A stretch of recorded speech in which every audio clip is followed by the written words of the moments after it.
what is election, why there is a need to have election in a democratic type of government, and after that we have discussed kinds of election. In that we have discussed direct election and the indirect election, and I have explained the system also and difference between MLA and MPs.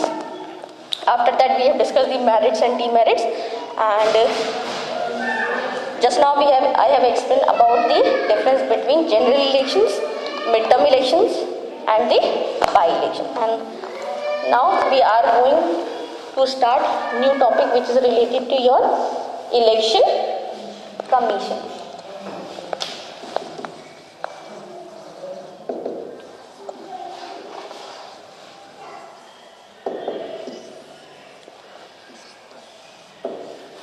Have you heard about this term, election commission?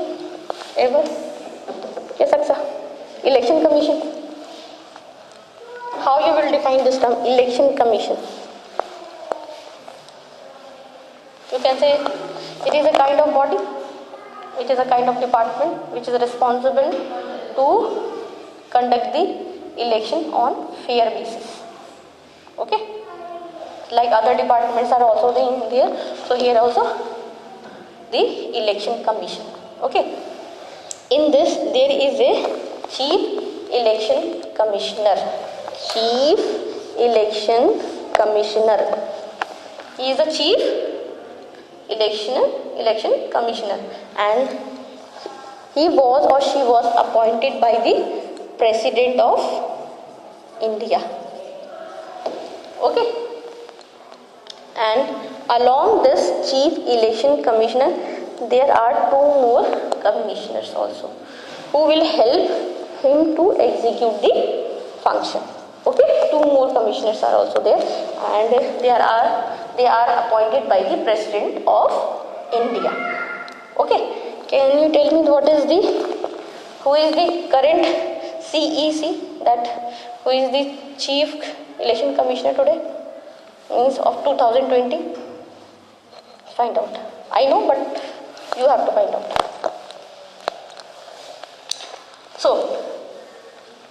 So this election commission is responsible to conduct the election on fair basis. We people are having these people, and other people also, they are the main. Okay. They are working on both the levels. Okay. And they are responsible to held or to do the election in the state as well as the center on a fair basis. Okay. So to understand the election commission's function, first you can realize or you can watch out your daily life. Like we are experiencing our election also. Like voter list is also there. You will see different parties, and you will see the different symbols also. And a special place is there to cast our vote. It is not like that they are coming in our own. No. Particular place is there where we people are going. Okay. And after that, result is announced on a particular date. They are deciding the date, schedule, everything. So all these works comes under the work of the election commission. Okay. So these are some of the important functions of the election commission. First, they will prepare the voters list. Who will give the vote in certain area? How many voters are there? They will prepare the list. Like name, your photo would be there, father's name, mother's name, your gender is mentioned. So detail of a voter is mentioned in the voter list.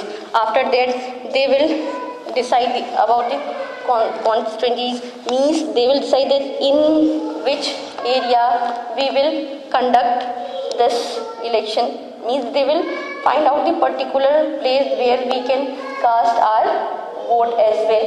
And after that, they will see the nomination papers also of the representatives, whether they are fulfilling all the qualifications or not, because certain guidelines are there.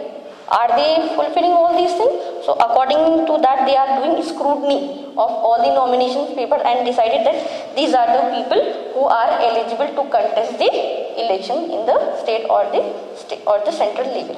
Okay, so they will do scrutiny. After that, they allot the symbol also, like BJP Lotus, Congress.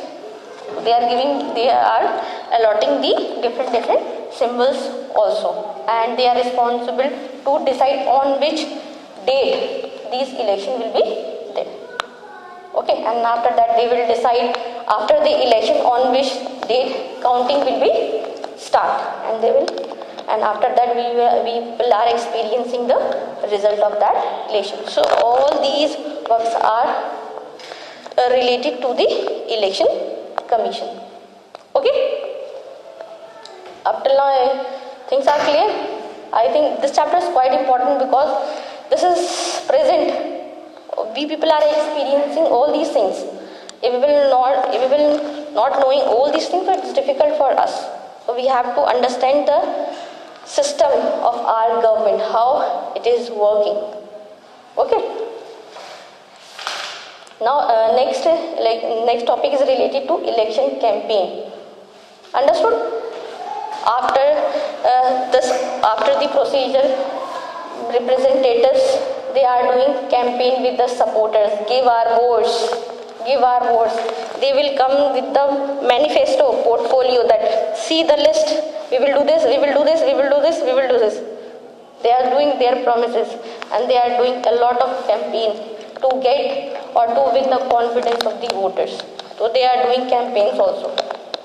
But in all these things, positivity you will see, but things are also negative. Negativities you will also find, like corruption. People are having some disadvantage also.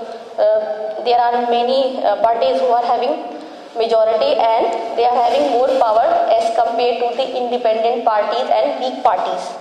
Okay, and some people are having their criminal records also, so they try to threaten also. So malpractices also there which are involved in this system. So as I told you earlier that each system is having pros and cons, merits and demerits. So I hope whatever the topics we have discussed today, just try to learn or find out something more, and if you feel any confusion, so you can ask. Okay, this is your general things. These are your general things that you can understand about the procedure of election, especially in the case of India. Okay, and question answers are also there. So just see the question answers. If you feel any confusion, so you can mark it, and inshallah after that we will try to solve. Prepare the mind map also of this, like I have prepared earlier. Okay, in this chapter we are going to study this, and in front of that write the main points.